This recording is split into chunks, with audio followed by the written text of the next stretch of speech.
지난주 말씀을 드렸는데요. 유다 지파만 승리하고 나머지 여러 지파는 전쟁에서 타협을 하든지 하나님 뜻대로 순종하지 않습니다. 그리고 단 지파 같은 경우에는 아모리 사람들이 잘 올라가서 산에 올라가서 내려오잖아. 그 말을 듣고 겁이 나서 내려오지 못하고 산에 머무는 그런 일들이 벌어지게 됩니다. 그래서 유다 지파만이 승리의 보고를 하고 나머지 지파들은 다 하나님 복 들으시기에는 너무나도 실망스러운 보고를 했다. 그 이유가 세 가지가 있다는 거죠. 첫째는 열정의 차이가 있다. 하나는 열정이 돼도 되고 안 돼도 되고 그 열정, 그거 갖고는 아무것도 안 되는 겁니다. 문제 해결의 방식, 적당한 선에서 항상 쉬운 편에서 항상 하나님보다는 내가 편리한 쪽에서 해결해야 되는 거예요. 그리고 세 번째는 진정성의 문제. 흉내 가지고는 안 된다고 했어요. 예배도 흉내 예배 가지고는 안 돼요. 기도도 흉내 기도 가지고 안 돼요. 내게. 자, 그래서 이제 이런 보고를 듣고 난 다음에 우리 하나님께서 여호와의 사자를 보내십니다. 여기 보면 여호와의 사자가 1절에 길갈에서부터 복임에 이르니까 직접 여호와의 사자가 돌아오는 겁니다. 천사라고 이제 말하죠. 그래서 삼손의 아버지인 그 마노에게 임했던 삼손이 낳을 거다. 여호와의 나실이 낳을 거다. 이걸 알려준 분이 여호와의 사자인데 그때도 여호와의 사자 천사가 나타났고 또 기드온이 이제 타작마당에서 막 불평하고 하고 있을 때 그때도 여호와의 사자가 나타났는데요. 여기도 여호와의 사자가 천사입니다. 하나님께서 이제 보내신 천사가 나타나서 이제 길갈에서부터 복임이라는 지금 이스라엘 백성이 있는 곳까지죠. 곳까지 쭉 조사를 해보는 겁니다. 쭉 조사를. 그래서 길갈은 어떤 곳입니까? 길갈은 요단강을 건너자마자 첫 번째 도시면서 이제 가장 중요한 도시. 그래서 거기에서 이제 단을 쌓고 이제 그 요단강의 승리, 요단강이 범람하는 절기였지만 발을 담글 때 가가지고서 건너잖아요. 언약궤가 들어올 때 그 요단강의 승리를 기념하는 제사를 지내고 거기서 처음으로 38년 만에 처음으로 6월절 할례를 했던 것이 길갈입니다. 그리고 여리고성을 싸우러 갈 때도 길갈에서 하나님의 음성을 듣고 길갈에서 새롭게 하면서 여리고성을 갔다가 승리하고 돌아왔다. 길갈. 그래서 승리의 자리, 역사의 자리, 그래서 기념하는 자리가 길갈이죠. 근데 길갈에서 어디까지 가는가 하면 복임은 어디든지 남아있죠. 그러나 하여튼 이 복임은 이스라엘 백성이 울었던 자리. 하여튼 어느 정도 거리가 돼 있는 거예요. 근데 길갈에서부터 출발해가 복임까지 가보니까 그래 멀리도 안 갔어요. 이스라엘 백성은 전체 이스라엘 땅을 다 가본 것도 아니야. 조금만 가봤는데 거기에서 두 가지를 발견한 겁니다. 첫째 하나는 뭐냐면 이스라엘 백성들이 이방인과 언약을 맺고 살고 쫓아내라 그러는데 언약을 맺고 있는 또 한 가지는 이방신을 섬겼던 단 헐라에 있는데 가는 곳마다 이방신의 단들이 다 있는 거예요. 그걸 이제 오늘 본문에서 이야기하는 거예요. 그래서 여호와의 사자가 그것을 발견하고 지적해주고 이것을 알고 백성들이 울었다. 그러나 오늘 본문에서 그러나 이스라엘 백성들은 어리지 않습니다. 울기만 하고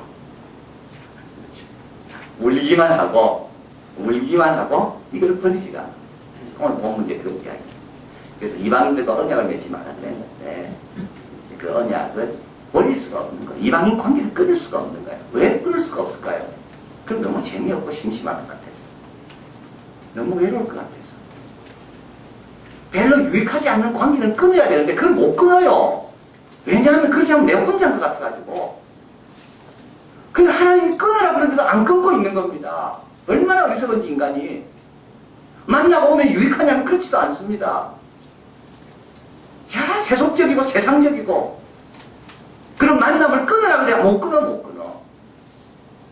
그럼 내가 무슨 재미로 세상을 사냐? 또 전화하는 거예요. 만나자면 또 만나러 나가. 이방신의 단을 흘지 못하는 이유가 왜 그렇습니까? 두 마음이죠. 하나님께만 나는 맡긴다. 하나님께만 나는 전적으로 의지한다. 이렇게 살아야 되는데 양쪽 다 거치고 있는 거예요. 그래서 하나님께서 오늘 본문에서 이야기합니다. 이런 사람에게는 세 가지. 첫째, 자유가 없습니다. 그래서 오늘 본문에 이렇게 나오겠죠. 너희는 이 땅 거민과 언약을 세우지만 2절에 그들의 단을 흘라하였거늘 너희가 내 목소리를 청종치 아니하였더라. 그래야 못집니다. 3절에 그러므로 내가 또 말하기를 내가 그들을 너희 앞에 쫓아내지 아니하니 그들이 너희 옆구리 가시가 될 것입니다. 내가 믿음이 잘하지 못하는 이유는 왜 그래요? 그 사람들 때문에 못 살아요. 그 사람들과 정리하지 않으면 믿음이 안 자라. 잘하려 하면 어떻게 됩니까? 옆에 가시처럼 나를 계속 누르는 거예요. 그래서 또 지장이 또 지장이 속박됩니다. 자유가 없습니다. 독수리가 막 자유롭게 날아야 되는데 날개가 거기에 딱 묶여 있는 거예요. 그래서 날개짓을 할 수가 없어. 그래서 신앙의 성장이 없어. 딱 멈춰 있어. 두 번째는 평안이 없습니다. 뒤에 가볼까요? 오늘 본문에 이렇게 나오겠죠. 14절에 같이 있습니다. 여호와께서 이스라엘에게 진노하사 노래하는 자의 손에 붙여 그들로 노략을 당케 하시며 또 모든 사방의 모든 대적의 손에 파시며 그들이 다시는 대적을 당치 못하는 능력도 없습니다. 능력 다 빼앗기고 있는 거, 능력이 눌려 있는 거죠. 그리고 모든 사방의 대적에 파셨기 때문에 평안이 없습니다. 그리고 세 번째는 뭡니까? 하나님 말은 안 돼요. 15절에 그들이 어디를 가든지 여호와의 손이 그들에게 재앙을 내리시며, 야, 하나님 분명히 말씀했습니다. 여호와의 언약을 잘 지키는 자는 들어가도 복을 받고 나가도 복을 받고. 이건 너무 멋있는 말입니다. 꼭 기억하십시오. 들어가도 복을 받고 나가도 복을 받고. 누가 내보고 나가라 그래요. 그죠? 우리 보고 나가라 그래요. 여기 있지 말고. 괜찮아. 우리 나가도 복을 받아. 어떤 사람 우리 보고 그렇게 여기 계속 있어라. 우린 나가고 싶은데. 괜찮아요. 있어도 복을 받아요. 들어가라. 나가라. 아무 상관없어. 있어도 여기서 복 받을 것이요. 나가도 저기서 복 주실 것이요. 사업 잘하는데 누가 임대료 올리면서 나가라 그러죠. 걱정하지 마세요. 하나님 복이 임하기로 작정하면 나가면 더 복 받습니다. 내가 나오고 싶어서 다 계획했는데 일이 잘 안 돼서 여기 머물러 있게 됐습니까? 괜찮아요. 하나님이 여기에 머물러도 복 주시도록 작정했어요. 그러나 하나님 뜻에 어긋나는 사람은 숨었잖아. 내가 나가면 무서워가 숨습니다. 여기서 다시 여기가 불편해가 더 좋은 곳을 가려고 머리 막 써가지고 계획에가 옮겨가죠. 거기서 안 됩니다. 왜냐하면 하나님이 작정했기 때문에 그래요. 하나님께서 벌 주기로 작정했기 때문에 하나님이 따라다니면서 벌 주는 겁니다. 그 말 알잖아요. 그죠? 그가 어디를 가든지 여호와의 손이 그들에게 함께 하셔서 재앙을 내린다고. 하나님 말합니다. 관계를 정리하지 않는 이상 하나님을 전적으로 의지하지 않는 이상 여호와의 단이 발고 이방신에 섬겼던 이방의 단이 계속 있는 이상 안 됩니다. 그래서 하나님을 쉽게 생각하면 안 됩니다. 하나님 말씀하신 대로 이루는 분이에요. 약속도 축복도 이루는 분이지만 동시에 하나님께서 우리에게 그렇게 하면 내가 너 죽는다. 선악과도 안 먹으면 죽는다. 그럼 죽는 거예요. 안 먹으면. 에덴 동산 쫓겨난다. 그냥 또 쫓겨나는 거예요. 그냥. 어림짐작 안 됩니다. 어림짐작. 항상 어림짐작하고 있죠. 아유, 설마 하나님께서 그래요. 자, 그래서 눈물로 흘렸습니다. 이 말을 듣고 복임에서 그래서 이름을 복임이라고 말했죠. 소리를 높이 울었기 때문에 이것을 복임이라고 말했습니다. 그러나 이스라엘 백성은 헐지 않습니다. 두려우니까 불안하니까 울어도 소용없습니다. 좋은 조상 여호수아가 있고 장로들이 있었죠. 그래도 안 됩니다. 사사들 나옵니다. 뒤에 한번 가볼까요? 17절 한번 가보겠습니다. 17절 같이 있습니다. 그들이 그 사사도 청종치 아니하고 돌이켜 다른 신들을 음란하듯 쫓아 그들에게 절하고 여호와의 명령을 순종하는 그 열조에 행한 길을 속히 치우쳐 떠나서 그와 같이 행치 아니하였더라. 18절에 있습니다. 여호와께서 그들을 위해 사사를 세우실 때에는 그 사사와 함께 하셨고 그 사사에 사는 날 동안에는 여호와께서 그들을 대적의 손에서 구원하셨으나 이는 그들이 대적과 압박과 괴롭함을 받아 슬피 부르짖음으로 여호와께서 뜻을 돌이키시며 늘 19절에 있습니다. 그 사사가 죽은 후에는 그들이 돌이켜 그 열조보다 더욱 폐기하여 다른 신들을 쫓아 섬겨 그들에게 절하고 그 행위와 폐역한 길을 그치지 아니하였으므로. 네? 사사가 온다고 해결됩니까? 해결 안 됩니다.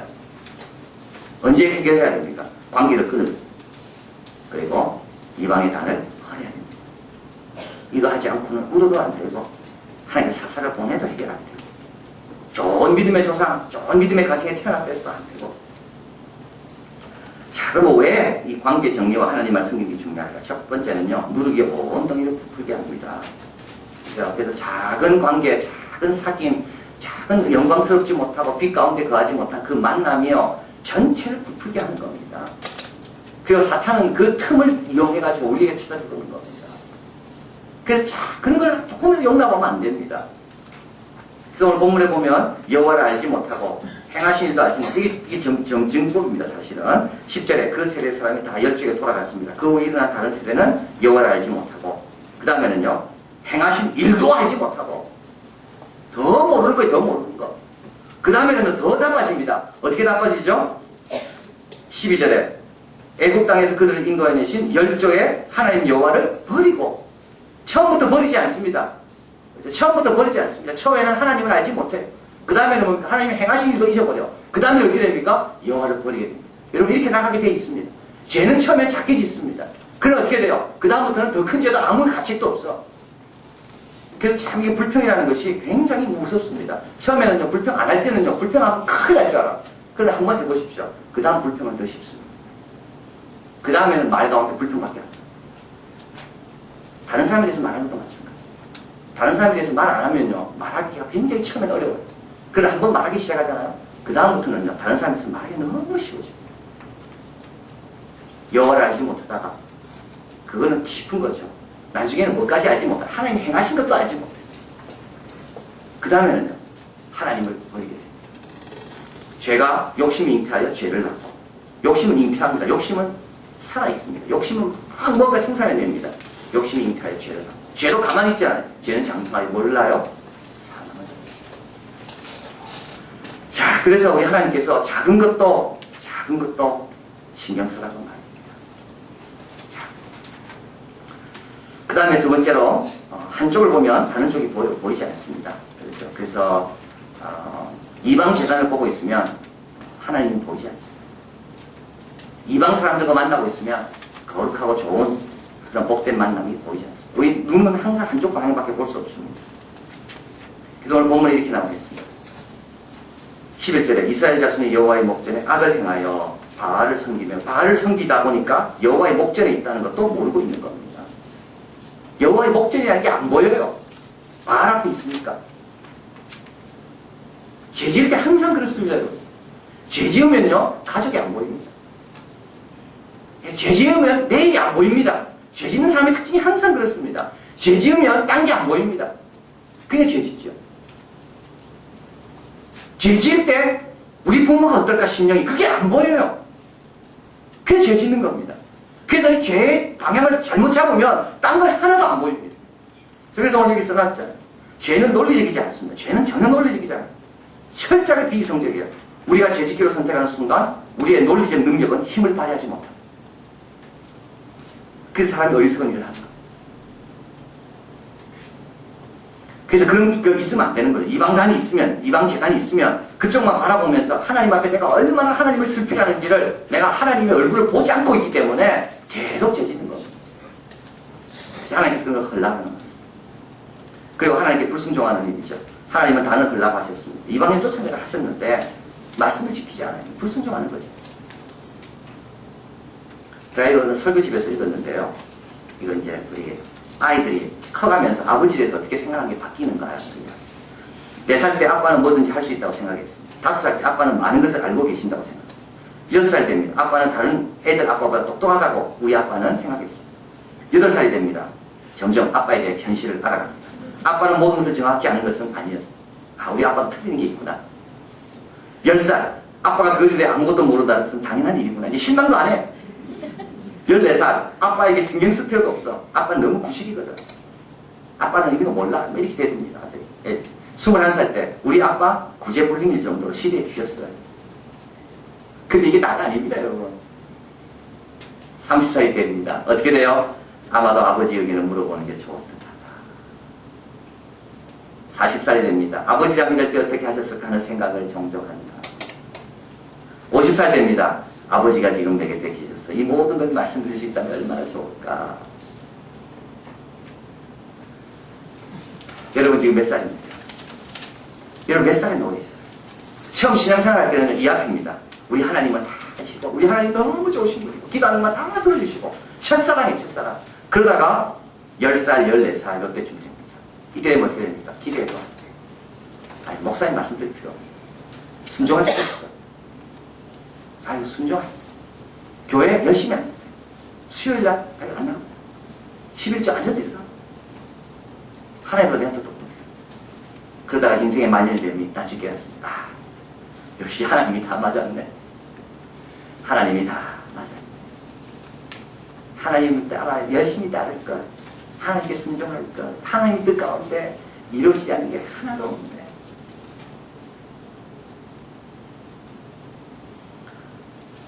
몇 살입니까? 그걸 늘 기억하십시오. 난 지금 몇 살 신앙입니까? 여러분, 우리는 착각합니다. 우리 아빠 구식이야. 우리 하나님 구식이에요. 교회 구식이에요. 이거는요, 아직 철이 없는 나이입니다. 신앙도 마찬가지. 이 신앙, 이렇게 반응하는 분들은 철이 없는 신앙. 그러나 철이 든 신앙은, 역시 하나님 믿는 게 제일 지혜롭구나. 역시 순종하는 것이 제일 그게 복받는 길이구나. 역시 기도밖에 없구나. 그래서 하나님께서 이런 단을 걸고 하나님의 보시기에 아름답지 않은 관계를 정리하지 못하는 것은 불순종하는 것이기 때문에 전병 자유하는 없고 하나님을 보지 못하기 때문에 거기에는 복도 못 받고 마음의 평안도 없습니다. 자, 그래서 어떻게 해야 됩니까? 실천해야 되는 거죠. 없애야 됩니다. 없앨 때 여러분 두려워하지 마십시오. 첫째는 소금과 빛의 사명을 잃지 말아야 돼요. 소금이 그 맛을 잃으면 무엇을 짜게 할 겁니까? 내가 짜야 돼요. 내가 짜야지 다른 사람도 구할 수가 있습니다. 사랑하는 그 사람을 구원하기 위해서는 어느 정도 관계에 대한 정리가 필요합니다. 내가 같이 짠맛을 잃어버리면 다른 사람도 구원할 수가 없는 겁니다. 그래서 우리는 소금과 빛의 사명, 소금과 빛의 길을 걸어가라고 주님이 불렀기 때문에 우리는 그 길로 가야 되는 거예요. 그냥 세상 사람들과 못 어울리더라도 그냥 나는 그 길을 가야 되는 거예요. 그냥 그래야지 어떻게 됩니까? 소금으로 빛으로 하나님께서 우리를 쓰시는 겁니다. 두 번째, 하나님께서 얼마나 사랑하시는지 좀 기억해야 됩니다. 우리 같이 읽습니다. 너희 하나님 여호와가 너희 가운데 계시니 그는 구원을 베푸실 전능자시라. 그가 너로 인하여 기쁨을 이기지 못하여 하시며 너를 잠잠히 사랑하시며 너로 인하여 즐거이 부르며 기뻐하시리라. 하나님이 여러분을 얼마나 사랑하시는데 전능하신 그분이 우리 가운데 거하신다고. 이 말이 됩니까? 전능하신 그분이 우리 가운데 거하시고 우리같이 보잘것없는 사람으로 인하여 기쁨을 이기지 못하신다고요. 여러분, 이게 안 느껴지죠? 안 느껴질 거예요. 왜 안 느껴집니까? 하나님 앞에 한 번도 물어본 적이 없으니까. 하나님 나를 얼마나 사랑하는지 한번 보여달라고 한 번도 그 문제의식을 가지고 하나님께 간구하고 울부짖은 적이 없으니까. 하나님 새벽에 기도할 때 하나님 내 사랑하는지 좀 알려주세요. 내 사랑이 좀 하나님의 사랑으로 좀 내가 긍정히 기도를 하는 동안 제가 오늘 이 설교를 오후에 다시 좀 보면서 크리스 김이라는 분이 생각납니다. 제가 코스타 갔을 때 들었던 거예요. 그분은 아주 건장한 여성이에요. 그렇기 때문에 남자들이 데이트 신청을 안 하고 싶어하는 분이죠. 너무 건강하니까 원래 남자가 좀 가면 주눅주눅 건강. 그때 코스타에서 만났을 때도 아무데나 누워 주무시더라고요. 체력도 좋고 자신감도 있고 당당하고. 대학교 들어가서 이제 데이트를 다 하는데 딴 사람들은 다 뭐 이렇게 꽃 들고 남자들과 데이트 신청하는데 자기는 아무도 신청을 안 해요. 그래가지고 하나님 기도했대. 하나님, 나는 그럼 누가 데이트해야 됩니까? 하나님, 나는 왜 이렇게 외롭습니까? 근데 하나님께서 나는 너에게 꽃 대신에 모든 가로등을 너에게 준다. 가로등을 한번 보라고. 이렇게 가로등을 쫙 보니까 하나님께서 이 가로등을 가로등이 아니죠. 가로수를 꽃 대신에 엄청나게 큰 거 아닙니까? 이 가로수를 내가 너에게 통째로 다 준다 그러더래요. 그래서 자기가 막 감동이 돼가지고 우리는 그런 질문을 안 합니다. 우리도 질문했으면 하나님께서 놀랍게 한번 말씀하실 거예요. 내가 네가 얼마나 사랑하는지 한번 보여줄 거예요. 우리는 뭐 그런 생각이 없습니다. 당연히 이거 하나님의 사랑에 감격이 없는 거를 너무 당연히 오늘 본문이요. 너희 하나님 여호와가 너희 가운데 계신 우리 가운데 계신다. 그는 구원을 베푸실 전능자시다. 보통 분이 아닙니다. 그가 너로 인하여 기쁨을 이기지 못하게 하시고 너를 잠잠히 사랑하시고 너로 인하여 즐거이 부르며 기뻐하시고 오늘 여러분 집에 가시면서 하나님 사랑하는 거 좀 느끼게 달라고 기도하십시오. 차 타고 가면서 그러면 가정에 들어갈 때 뭔가 다른 게 느껴. 예사로 보통 때는 아무것도 안 했는데 그게 뭐 느껴질 거예요. 하나님 나를 이렇게 사랑하시는구나. 야, 하나님 나를 이렇게 사랑하시는구나. 제가 어저께도 집에 가보니까 하나님 나를 얼마나 사랑하는지, 오늘도 여기 와보니까 하나님 나를 얼마나 사랑하는지. 제가 노량진 교회 이제 집회를 가야 되거든요, 다음 주. 제가 그러면 처음입니다. 와이셔츠 사이즈가 얼마인지 물어보더라고요. 하나님 나를 얼마나 사랑하는지. 내 와이셔츠까지 챙겨주시고 속옷 몇 사이즈인가 그런 걸 물어보고 처음 봤습니다. 그런 교회는. 하나님 나를 사랑하시는구나. 내가 코스타에서 오기 때문에 양복도 없고 꼭 양복 입어야 되냐. 내가 아무리 양복 들고 가야 되는데 너무 불편하다. 그 이야기하니까 와이셔츠, 속옷, 뭐 양말도 있을지 모르겠어요. 오늘도 여기 왔는데 또 노란지게서 또 연락 왔어. 점심을 대접하고 싶은데 혹시 동반하는 분이 몇 분 계시면 같이 가십시오. 제가 연락 안 했어요. 몇 분 가시. 깜짝 놀랄 거야. 우리 한 30명 됩니다. 깜짝 놀랄 거야. 여러분 사랑하시는 게 아니겠어. 제가 기대한 게 아니에요. 아, 이게 참 하나님 나를 사랑하시는구나. 그런데 여러분 어린아이 같아야지 이게 느껴집니다. 어린아이. 하나님 앞에 우리 다 어린아이 아닙니까? 나를 사랑하시는 작은 거 하나도. 그래야지 여러분 그런 거 별로 개의치 않습니다. 그죠? 이방 사람들과 언약 맺고 거기서 조금 뭐 경험하려는 거, 이방 신들 앞에 재단 그걸 못 없애는 거, 그거 이런 그렇게 신경 쓰는 것 같아요. 하나님 나를 얼마나 사랑하는지 알면 그거 아닙니다. 근데 우리가 이게 잘 안 되니까 하나님 사랑이 자꾸 엉뚱한 데 가가지고 뭔가 대리만족하려고. 하나님과 관계의 깊이를 더 알아. 같이 읽습니다. 오직 여호와를 악망하는 자는 새 힘을 얻으니 독수리 날개치며 올라간 같을 것이요 다른 박쥐 사이도 공빛이 아니하겠고 걸어가도 피곤치 아니하리로다. 여호와를 악망하는 자는 새 힘을 얻습니다. 누구만이 새 힘을 얻는가 하면 여호와를 악망하는 자입니다. 누구에게 능력이 있는가 하면 여호와를 악망하는 자에게 능력이 있습니다. 그리고 순종할 때 즉시 순종해야 됩니다. 배와 아비를 버려두고 따랐던 요한과 야고보, 미적미적했다면 어떻게 됐을까요? 배 한번 쳐다보고 아버지 한번 쳐다보고 예수님 한번 쳐다보고 했으면 이들이 이렇게 됐습니까? 못 됩니다. 우리 주님께서 말씀하십니다. 수고하고 무거운 짐진 자들아. 수고하고 무거운 짐진 자들이죠. 우리가 왜 수고하고 무거울까? 세상 짐이 무거운 게 아닙니다. 정리할 걸 정리를 못해서 무거운 겁니다. 지금 그 가시 때문에 무거운 거예요. 가시 때문에 하나님께서 사방의 대적들을 우리를 향해 우리가 하나님 앞에 잘못 사니까 사방의 대적들을 뿌려놨기 때문에 그래서 무거운 거예요. 그래서 무거운 거. 주님께서 어떻게 해요? 내한테 오라고. 내가 너희를 쉬게. 나는 마음이 온유하고 겸손하다. 그러나 나한테 뭐가 있다고요? 멍에가 있다. 내게 배우라. 그리하면 너희 마음이 힘을 얻는다. 같이 있습니다. 이는 내 멍에는 쉽고 내 짐은 가벼우니라 하시니라. 여기서 넘어지면 안 됩니다. 주님께서 내 멍에 내 짐을 보여주실 때 와 무거울까 겁나가지고 나는 뭐 그러면 안 됩니다. 여러분 속으면 안 됩니다. 주님의 멍에는 가볍고 내 짐은 쉽다고 했어. 여기서 속으면 안 돼. 많은 사람들이 여기서 속아. 정말 이 짐은 무거울 것 같아가지고 안 지나 그래. 그래 어떻게 됩니까? 주님께서 쳐라. 이 지는 것이 유익이다 해도 안 받아. 어저께 갔다 왔잖아요. 헤비타트. 솔직히 가기 싫었어요. 헤비타트 제가 알잖아요. 가봤기 때문에. 갔다 오신 분은 알 거예요. 또 얼마나 더워요 지금. 안 됐죠. 근데 청년들 보내놓고 이거 가야 된다. 주님 말씀하시면 내가 가오리다 뭐 이렇게 가라 해놓고 내가 또 안 갔어. 고등학생들 저기 갔어요. 5명 뒤에 차 태우고. 근데요 진짜 주님의 짐은 가볍고 멍에는 쉽더라고. 얼마나 더웠습니까? 덥지가 않더라고.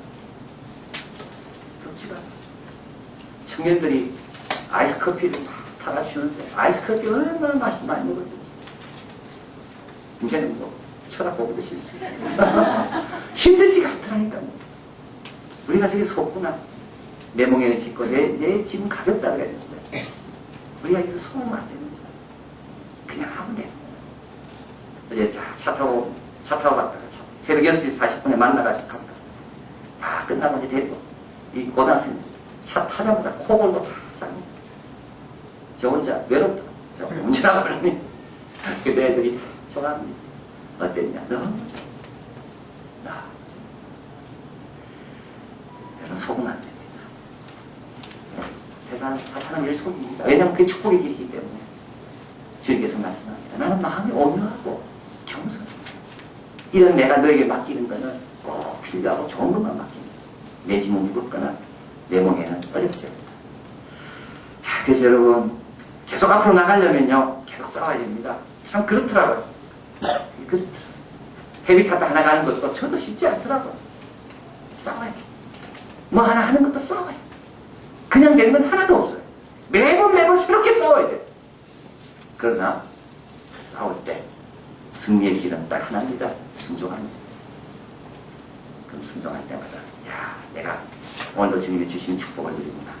그리고 세월한 많은 자에게 주신 새 힘을 경험하게 될 것이고, 나중에 어떻게 됩니까? 야고보와 요한처럼 부모들도 다 구원받게 하는 그와 열매를 하게 됩니다. 그래서 여러분 이 말씀 기억하면서 정리할 때 정리하시고, 그죠? 하나님만 바라보면서 순종하는 귀한 종들 되시길 바랍니다. 기도하겠습니다.